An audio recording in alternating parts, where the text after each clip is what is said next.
नमस्कार दोस्तों, मैं डॉक्टर रामशंकर। आज हम लोग फॉर्मेशन ऑफ रिसर्च प्रपोजल और सिनॉप्सिस यानी हम एक सिनॉप्सिस कैसे बनाई जाती है, एक रिसर्च प्रपोजल कैसे बनाया जाता है, इसके बारे में सीखेंगे। अमूमन विश्वविद्यालयों में जब एमफिल और पीएचडी डिग्री के लिए हम अप्लाई करते हैं, प्रवेश के लिए अप्लाई करते हैं, तो वहाँ पर सिनॉप्सिस मांगा जाता है। इसी प्रकार जब हम कहीं पर किसी फंडिंग एजेंसी से हम कुछ फंड लेना चाहते हैं, काम करना चाहते हैं उस पर, तो हमें एक प्रपोज़ल बना करके वहाँ भेजना होता है। तो आज हम लोग प्रपोज़ल कैसे बनाया जाता है या सिनॉप्सिस कैसे बनाई जाती है, इसी को सीखेंगे। तो आइए शुरू करते हैं। तो हमें प्रपोज़ल में कुछ चीज़ों को, कुछ बातों को हमें ध्यान में रखना होता है, जिसे research proposal writing high on agenda, इस पर फोकस होता है।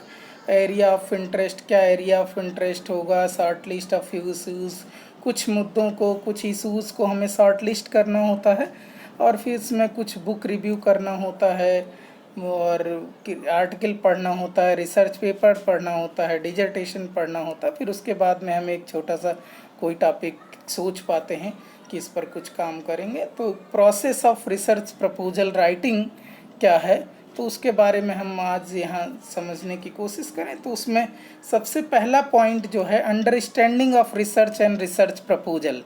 हमें रिसर्च के बारे में पहले समझना, फिर रिसर्च प्रपोजल के बारे में पूरा अंडरस्टैंडिंग यानी समझ विकसित होना। दूसरा है रिसर्च प्रोसेस, कैसे हम रिसर्च करेंगे। तीसरा हम देखेंगे कि रिसर्च आइडिया क्या है, रिसर्च टॉपिक क्या है, इस और भी कितने टॉपिक्स हैं, इनके बारे में हम समझने की कोशिश करते हैं। फिर उसके बाद में research question and topics, research question and objectives की बात करते हैं। यानी हम टॉपिक जो हमने बना लिया, शीर्षक हमने बना लिया, उसके क्या उद्देश्य होंगे, किन चीज़ों को हमें ध्यान में रखना होगा, किन उद्देश्यों को लेकर के हम शोध करते हैं, उसी को ध्यान में मतलब वो बनाते हैं। फिर उसके बाद में सेलेक्टिंग अप्रोप्रिएट रिसर्च स्ट्रेटजी, फिर एक अप्रोप्रिएट रिसर्च स्ट्रेटजी बनाते हैं कि कैसे हमें इसे करना, डाटा कलेक्शन कैसे करना, डाटा एनालिसिस टेक्निक क्या होगी, इन सब सारे मुद्दों पर हम पूरा काम करेंगे। तो व्हाट इज़ रिसर्च, रिसर्च को हम समझने की कोशिश करते हैं। जैसे हम अमूमन री प्लस सर्च की बात करते हैं, लेकिन आज के संदर्भ में ये अगर देखा जाए तो री और सर्च ये कुछ उतना, आज हम उससे आगे बढ़ कर के कोशिश करते हैं। तो हम अगर विभिन्न परिभाषाओं में से कुछ चीज़ें निकालने की कोशिश करें, तो हम कहते हैं the research is a systematic logical original contribution to new knowledge. यानी कुछ व्यवस्थित तर्कयुक्त तरीके से हम कुछ नए ज्ञान की खोज करते हैं, वो रिसर्च कहलाता है। इसमें अगर ठीक से रेडमैन एंड मॉरी की परिभाषा जो उन्होंने the romance of research book में उन्होंने डिफाइन किया है, तो उसको अगर देखा जाए, the systematised effort to gain new knowledge is called research. इसी तरह हम अगर देखें तो पीबी यंग जो महान समाज विज्ञानी हैं, उन्होंने कुछ इस तरह लिखा कि किस नवीन ज्ञान की दिशा में किया गया व्यवस्थित एवं तर्कयुक्त प्रयासी ही शोध कहलाता है। यानी नवीन ज्ञान के खोज की दिशा में किया गया व्यवस्थित एवं तर्कयुक्त प्रयास शोध कहलाता है। यानी हम इन चीज़ों को ध्यान में रखना है कि व्यवस्थित हो, तर्कपूर्ण हो, तो और नया ज्ञान की खोज कुछ करता हो तो शोध हो जाता है। यही बातें हमने इस स्लाइड में भी डिफाइन करने की कोशिश की। To find out things a systematic way and to increase knowledge.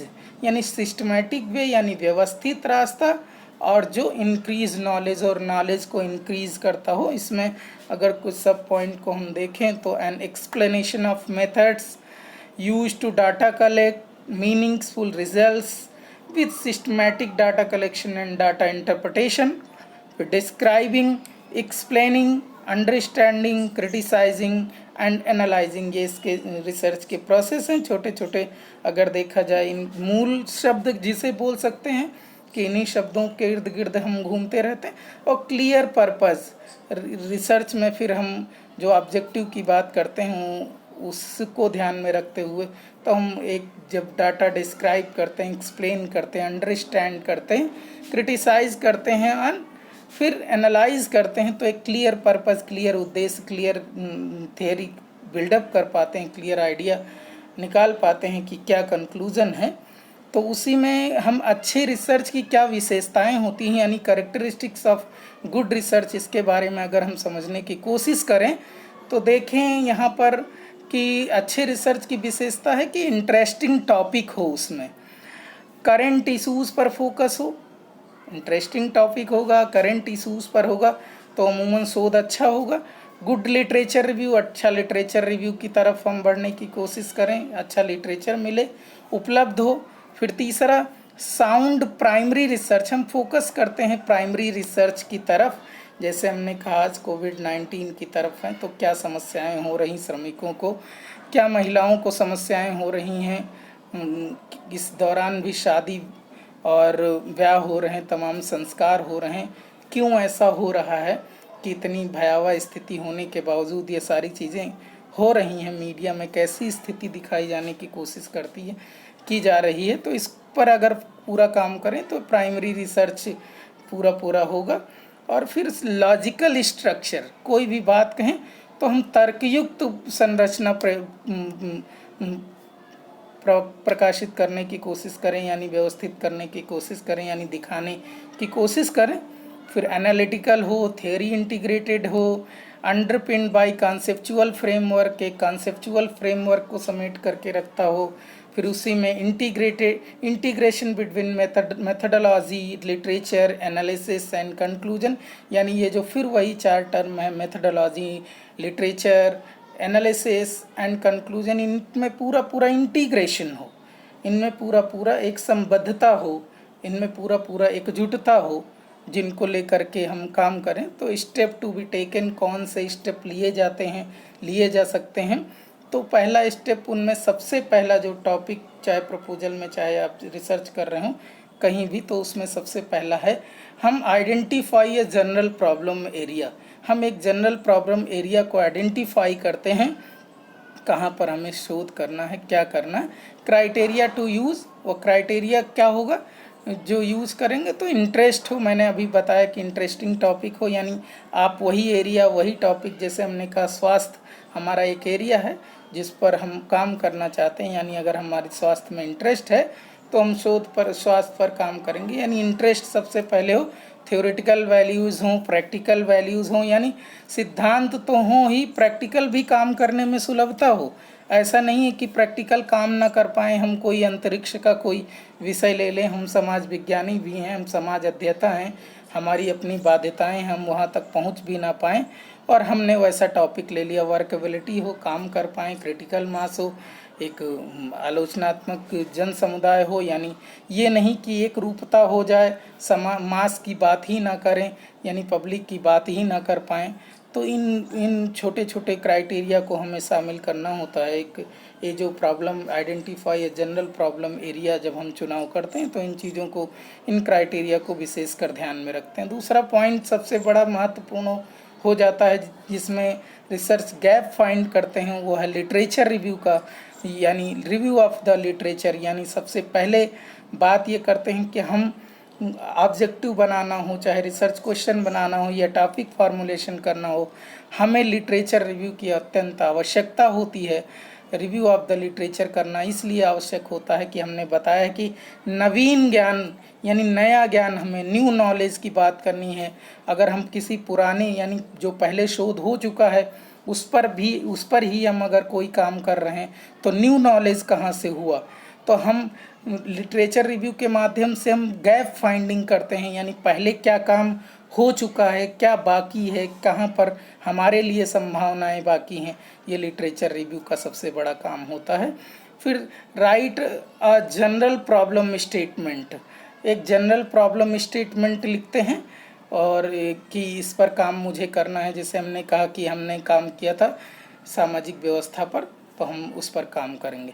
Research begin with the problem, यानी रिसर्च जो प्रॉब्लम से शुरुआत करेंगे, उसमें व्हाट इज़ द इशू, आपका मुद्दा क्या है, प्रॉब्लम क्या है जिसका आप अध्ययन करना चाहते हैं, यानी problem you want to study, आप वह समस्या क्या है जिसका आप अध्ययन करना चाहते हैं। जैसे हमने कहा था कि मेरा जो टॉपिक था वैकल्पिक मीडिया और सामाजिक व्यवस्था परिवर्तन, यानी व्यवस्था परिवर्तन, तो हमने कहा मेरा प्रॉब्लम ये है कि व्यवस्था परिवर्तन, सामाजिक व्यवस्था परिवर्तन, ठीक है।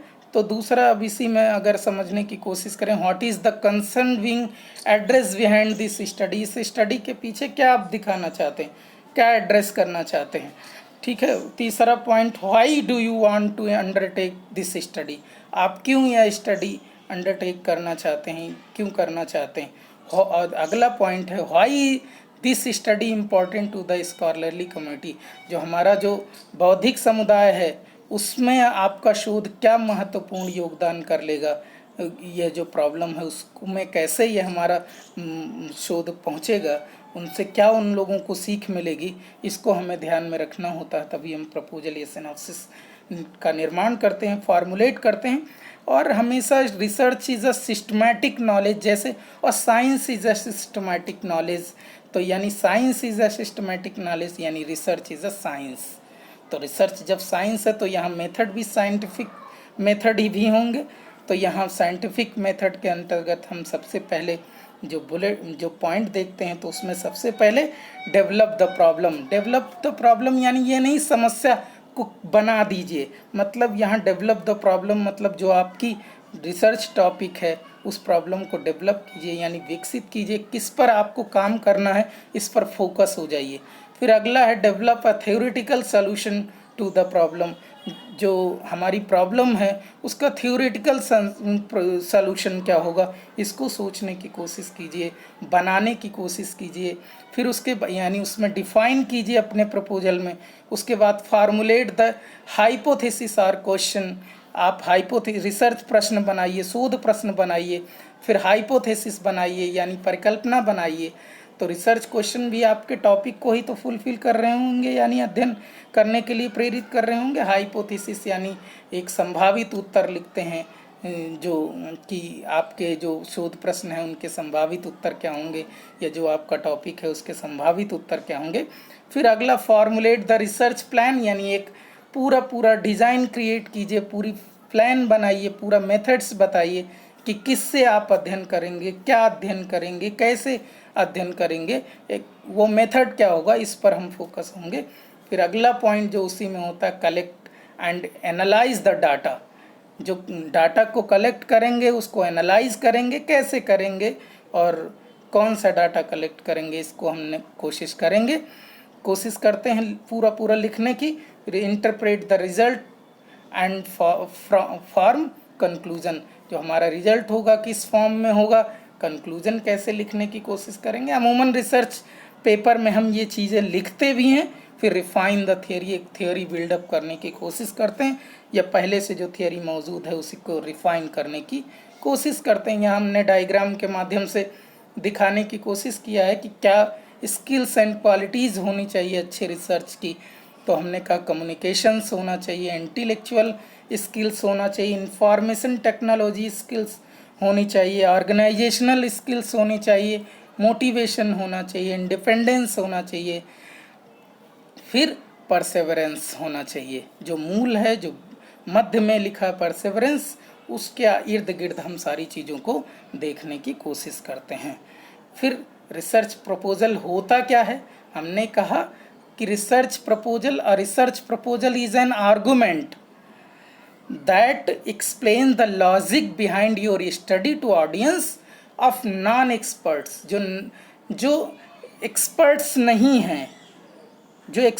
नहीं हैं उनके आर्गुमेंट्स को एक्सप्लेन करना, कैसे एक्सप्लेन करना, लॉजिक के साथ एक्सप्लेन करने का पूरा वो डिज़ाइन है, वो स्ट्रक्चर है जिसको हम जो टॉपिक लेते हैं उसको कैसे करेंगे, किस मेथडोलॉजी से करेंगे, कौन सा डाटा कलेक्शन करेंगे, कौन सा यूनिवर्स होगा, यह पूरी चरणबद्ध प्रक्रिया जिस भी प्रपत्र में शामिल की जाती है वो शोध प्रपोजल या सिनॉप्सिस कहलाती है। उसी को जस्टिफिकेशन करते हुए हम रिसर्च को जस्टिफिकेशन करते हुए हम यहाँ देख सकते हैं कि a justification of your research, a desire to have readers of the study understand the rationale for how you plan to conduct the study, to explain clearly the readers what is the plan to be done। ठीक है, इन बातों को हमें इनमें ध्यान में रखना होता, हम विशेष इन पर नहीं जाएंगे। तो रिसर्च प्रॉब्लम क्या है इसके बारे में हमने पढ़ा। उसमें टाइटल क्या होता, शीर्षक क्या होता है, जिसे हम रिसर्च प्रॉब्लम भी कभी कभी कहते हैं, हालांकि वो गलत है, लेकिन हम उसे ये कह सकते हैं कि शीर्षक क्या है, आपके शोध का विषय क्या है। उसको बनाने के लिए आपको सीधा सीधा मैं बता रहा हूँ, कम से कम शब्द हों, उन शब्दों में रिलेशन हो, 2 और मोर देन 2 वेरिएबल्स भी इनमें शामिल हो सकते हैं, जैसे वैकल्पिक मीडिया और भारतीय व्यवस्था परिवर्तन, ये 2 या 2 से अधिक वेरिएबल हैं, इसमें 3 वेरिएबल हैं। वैकल्पिक मीडिया, भारतीय व्यवस्था और परिवर्तन, ये 3 वेरिएबल हैं जो एक टॉपिक को फॉर्मुलेट कर रहे हैं। इसमें भी हमने लिख करके यही डिफाइन करने की कोशिश की है। This should be short and explanatory, ये शॉर्ट हो, छोटा हो, एक्सप्लोनेटरी हो। फिर the title should encapsulate in few words, हमने यही बताया कि कुछ शब्दों, the essence of the research में कुछ। Title need to be both concise and informative, जो आपका टाइटल हो वो कंसाइज हो और इन्फॉर्मेटिव हो, सूचनात्मक हो। ऐसा नहीं है कि उससे कुछ निकल के ना आ रहा हो, ऐसा नहीं है कि उससे कुछ समाज का भला ना हो पा रहा हो, वैसा टॉपिक से कोई हमें बेनिफिट नहीं होता। फिर the title should give the readers a सक्सेंट indication of what the research is about. This must include reference to the field of research and indication of what the research question is. It is often best not to write the title until you have finished writing the rest of the research proposal. It should research proposal 2 part में होना चाहिए। 2 चीज़ों को ध्यान में रखना चाहिए आपको, जो टॉपिक आप बना रहे हों तो उनमें फर्स्ट इशू अंडर इन्वेस्टिगेशन और लोकल ऑफ द स्टडी, इन दोनों पार्ट्स को हमें ध्यान में रखना चाहिए। इशू अंडर इन्वेस्टिगेशन और दूसरा लोकल ऑफ द स्टडी, जैसे वैकल्पिक मीडिया और भारतीय व्यवस्था परिवर्तन, और दूसरा हमने लोकल ऑफ द स्टडी के अंतर्गत छोटे से चीज़ें डिफाइन करने की कोशिश की। उत्तर प्रदेश के बांदा जिले की सामाजिक एवं राजनीतिक व्यवस्था के विशेष संदर्भ में इन दोनों भागों को ये डिफाइन करता हुआ प्रपोजल है। तो एम एंड सिग्निफिकेंस को हमें ध्यान में रखना होता है, बखूबी ध्यान में रखना होता है कि किसकी एम क्या है, इसकी सार्थकता क्या है। तो हमने सार्थकता और एम में यही सीधे सीधे बताने की कोशिश की। The broad aim of the project emphasising the overall thrust of the proposed investigation should be clearly mentioned. आपका एम पूरा क्लियरली मेंशन्ड होना चाहिए। जैसे हमने कहा वैकल्पिक मीडिया के द्वारा भारतीय व्यवस्था कैसे बदल रही है, इसको हम इसमें अध्ययन करने की कोशिश करते हैं।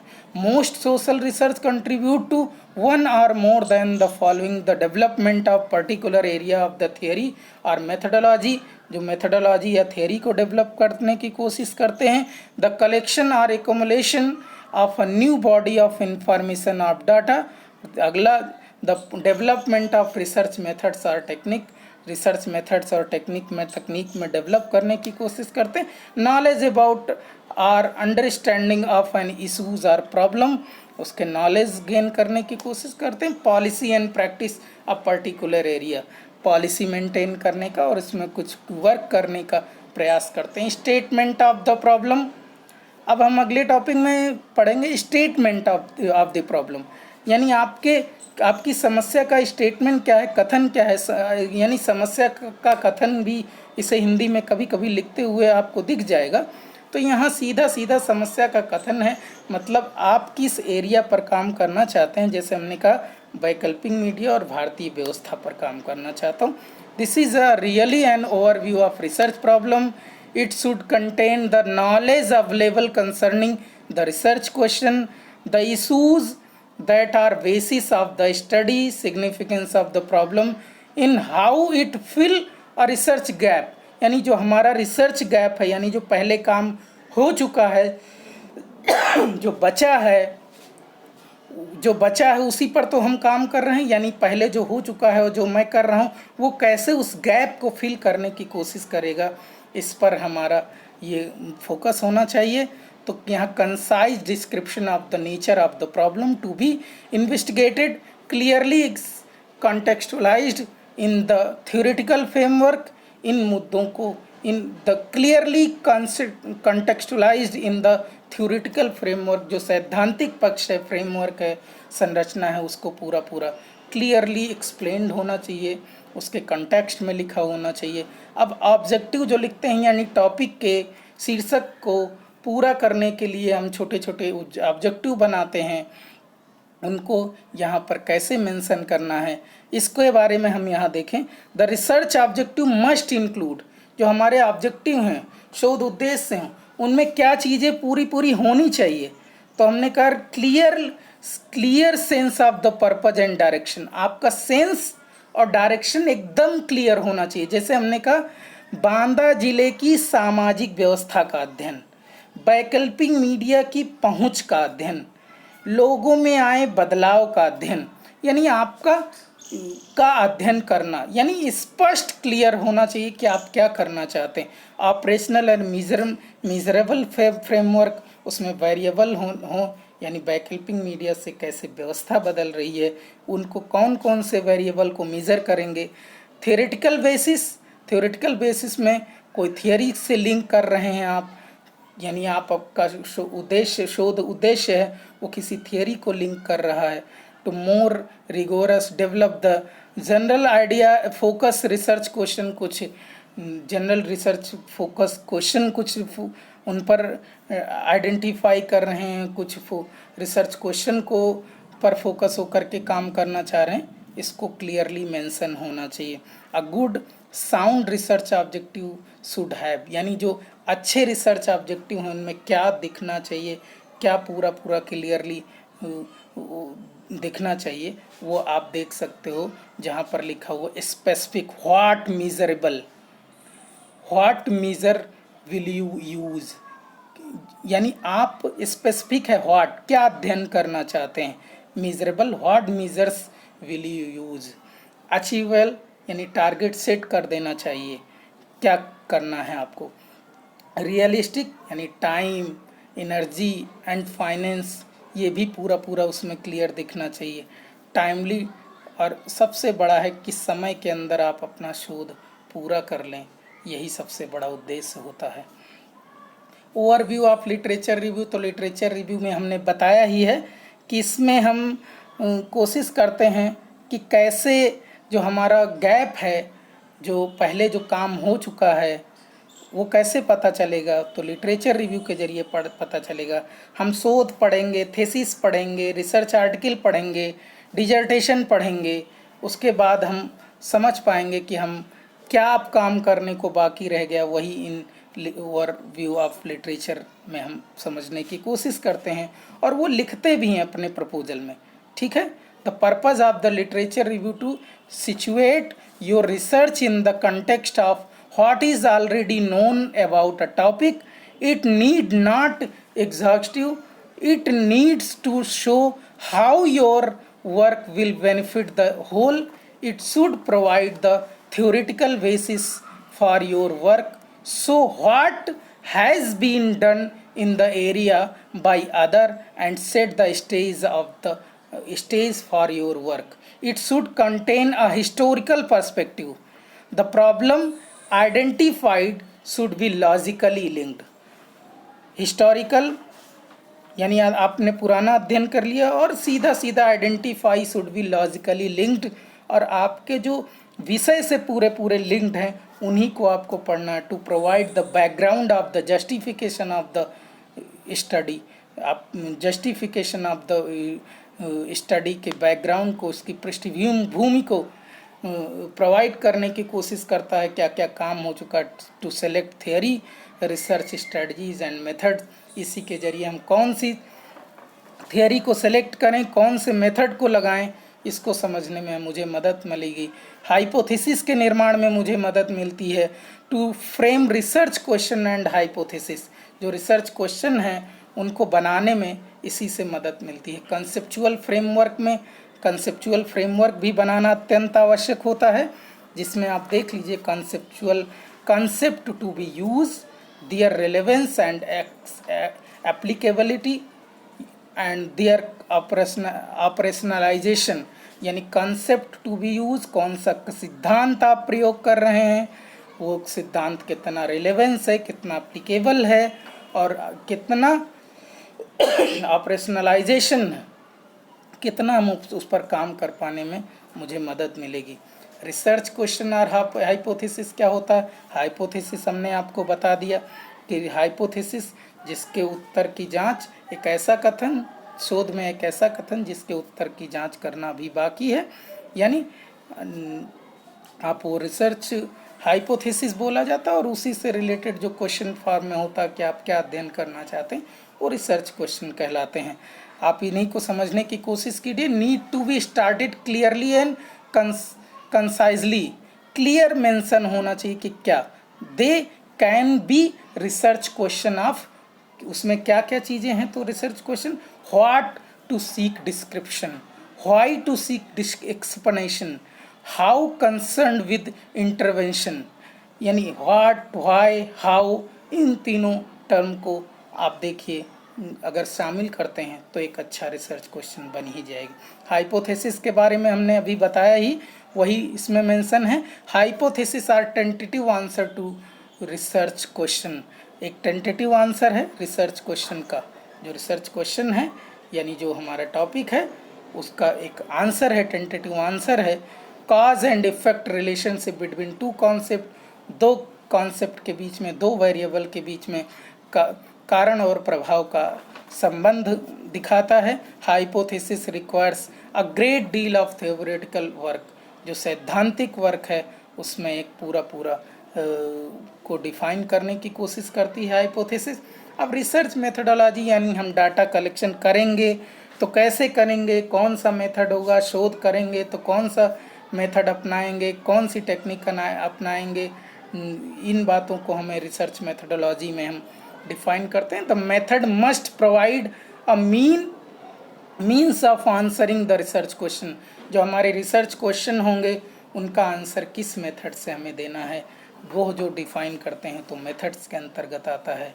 The proposal should clearly indicate, proposal में क्या क्लियर होना चाहिए, यूनिवर्स ऑफ द स्टडी यानी आप जो अध्ययन करना चाहते हैं उसकी जनसंख्या, सैम्पलिंग फ्रेम, सैम्पलिंग मेथड यानी निदर्शन फ्रेम, निदर्शन विधि, सैम्पलिंग साइज, तो सैम्पलिंग साइज नहीं सैंपल साइज यहाँ हम समझने की कोशिश करते हैं, यानी निदर्श का जो साइज है, आकार है, उसको डिफाइन होना चाहिए। 50 लाख की आबादी में आप 50 लाख पर तो अध्ययन नहीं कर पाएंगे, तो उसको एक अप्रोप्रिएट स्ट्रैटेजी के तहत, एक अप्रोप्रिएट टेक्निक के तहत यानी सैम्पलिंग टेक्निक के तहत हम उसमें से 50, 100, 200, 500 जो सेलेक्ट करते हैं वो सैंपल साइज कहलाता है। यूनिट्स ऑफ द ऑब्जर्वेशन, किन यूनिट्स को देखते हैं, किन मुद्दों को देखते हैं, जैसे हमने कहा सामाजिक व्यवस्था को देखना, तो हमने कहा विवाह संस्था, सामाजिक संस्था, रहन सहन पद्धति, पूजा पद्धति,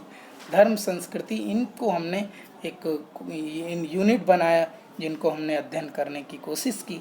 तो उसी तरह डाटा कलेक्शन करना है, तो डाटा कलेक्शन कैसे करना है, तो सोर्स ऑफ डाटा, डाटा का सोर्स क्या होगा, कहाँ से आंकड़े मुझे मिलेंगे, टाइप्स क्या होगा, कौन कौन से आंकड़े मुझे लेना है, यानी प्राइमरी आंकड़े लेना है, प्राइमरी डाटा लेना है, सेकेंडरी डाटा लेना है, मिलेंगे तो कहाँ से मिलेंगे, तो tools and technique for data collection, कौन से टूल होंगे, कौन सी टेक्निक होगी जिनके तहत हम, जैसे सर्वे टेक्निक हमने यूज किया तो उसमें हमने प्रश्नावली, अनुसूची, इंटरव्यू, ये हमारे क्या हो गए, टूल्स हो गए, उपकरण हो गए जिनके माध्यम से हमने जानने की कोशिश की। FGD अगर हम करते हैं तो उसमें बहुत सारे अन्य टेक्निक हैं जैसे फेस टू फेस, अन्य चीज़ें शामिल हैं। इसी तरह डाटा एनालिसिस, डाटा एनालिसिस करेंगे कैसे, इसमें अगर मेंशन करते हैं, इसको मेंशन करना आवश्यक होता। It should indicate the statistical techniques propose to used in data processing, यानी कौन सी स्टैटिस्टिकल टेक्निक आप यूज करेंगे इसको क्लियरली मेंशन कर दीजिए। Specific package for data analysis, क्या SPSS का यूज करेंगे या कोई और सॉफ्टवेयर यूज करेंगे, उसको आप आइडेंटिफाई कर दीजिए, यहाँ डिफाइन कर दीजिए। कंटेंट एनालिसिस करना है तो कंटेंट एनालिसिस को आप बता दीजिए, और फिर scaling techniques propose to be use, कौन सी स्केलिंग टेक्निक्स को आप यहाँ यूज करेंगे उसे आप पूरा पूरा बता दीजिए। इम्प्लीकेशन क्या है आपके इस शोध का, आप कहाँ इम्प्लीमेंट करना चाहते हैं, आपकी शोध क्यों आप शोध करना चाहते हैं, शोध से फ़ायदा क्या होगा लोगों को। तो implication for the policy making, सीधा सीधा है पॉलिसी मेकिंग में कहाँ पर लाभ होगा, इसको आप डिफाइन कर दीजिए। Making either for the region concern और the country and methodological innovation, क्या कोई आप प्रविधि के रूप में आप इसका इनोवेशन करना चाहते हैं, या कंट्रीब्यूट टू थ्योरी बिल्डिंग, क्या किसी थ्योरी या सिद्धांत या प्रिंसिपल्स का निर्माण करना चाहते हैं, इसको आप क्लियरली मेंशन कर दीजिए। लास्ट में लिखना होता है रेफरेंसेज, यानी किन चीज़ों किन संदर्भों को लेकर के आपने जो ये प्रपोजल बनाया है या शोध प्रबंध जब आप बनाते हैं तो उनमें कौन कौन सी रेफरेंस बुक, आर्टिकल, पेपर्स को लिया है आपने, उनको आप क्लियरली यहाँ मेंशन करना होता है। मेंशन कैसे, तो तमाम स्टाइल हैं, जैसे MLA स्टाइल है, मॉडर्न लैंग्वेज एसोसिएशन स्टाइल है, फिर APA स्टाइल है। अमूमन विश्वविद्यालयों में APA स्टाइल यूज की जा रही है, अमेरिकन साइकोलॉजिकल एसोसिएशन। तो आप प्रपोजल बना रहे हैं, जिस फंडिंग एजेंसी को आप प्रपोजल अपना भेज रहे हैं या जिस विश्वविद्यालय में हम अपनी सिनॉप्सिस भेज रहे हैं, वहाँ कौन सी पद्धति में, कौन सी स्टाइल में प्रपोजल या सिनॉप्सिस मांगा जा रहा है, इसको आप क्लियरली देख लीजिए। The reference should indicate the author, title, publishers and year of the publication, या कभी कभी लाइब्रेरी पद्धति अपने यहाँ विश्वविद्यालय की होती है, उसके आधार पर कभी कभी हमें रेफरेंस देना होता। तो जैसा आपके यहाँ मांगा गया है उसको आप देख लीजिए।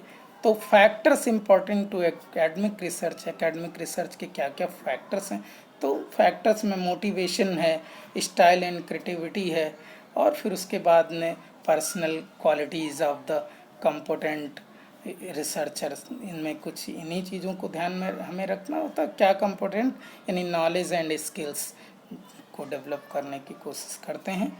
और रोल ऑफ द रिसर्चर, तो इस रिसर्चर के रोल क्या है, to detached observer, empathetic observer, faithful reporter, यानी क्या होना चाहिए, डिटैच्ड ऑब्जर्वर होना चाहिए, एम्पैथेटिक ऑब्जर्वर होना चाहिए, फेथफुल रिपोर्टर होना चाहिए। जैसे फेथफुल से मतलब कहीं आप ऐसा नहीं कि अविश्वास कर दो, डाटा में छेड़छाड़ कर दो। मेडिएटर ऑफ लैंग्वेजेस, एक या एक से अधिक भाषाओं का ज्ञान होना चाहिए। रिफ्लेक्टिव पार्टनर,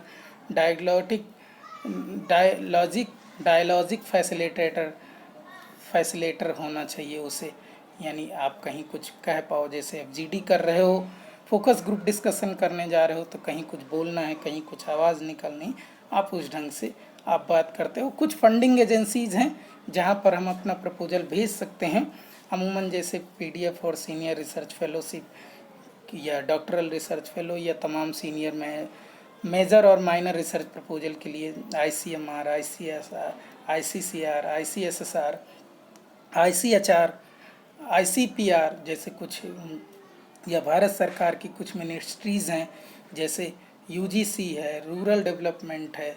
मिनिस्ट्रीज़ में UGC नहीं आती, UGC भी मेजर और माइनर प्रोजेक्ट निकालती है, ICSR भी मेजर माइनर प्रोजेक्ट निकालती। इसी तरह मिनिस्ट्रीज़ में rural development, Panchayati Raj, social justice, women and child development, tribal affairs, MHRD, state ministries की भी बहुत सारी प्लानिंग होती, प्लानिंग कमीशन, UNDP, यूनेस्को, और भी तमाम NGOज और फाउंडेशन हैं जो प्रोजेक्ट देने की कोशिश करते हैं, जिनको हमें ध्यान में रखना होता है। तो अगर कहीं कोई डाउट हो, कहीं कोई असुविधा हो, तो आप मुझे कमेंट करके बता सकते हैं। आप मेरा मोबाइल नंबर 9890631370, आप इस पर भी मुझसे बात कर सकते हैं कहीं कोई कन्फ्यूज़न हो, या मेरा मेल ID ramshankarpal ramshankarpal108@gmail.com, या आप सबसे बढ़िया है कि आप मेरे चैनल को या मेरी वीडियोस को सब्सक्राइब कीजिए, कमेंट कीजिए, वहीं कमेंट में ही अपनी समस्या को लिख दीजिए। अच्छा बुरा जो भी आपको लग रहा हो आप लिख दीजिए, जिससे हमारा प्रोत्साहन होगा, और हम कोशिश करेंगे शोध के क्षेत्र में हमने जो नई शुरुआत की है, तो उनमें शोध के विभिन्न डायमेंशन को क्लियरली मेंशन करने की कोशिश करेंगे। धन्यवाद।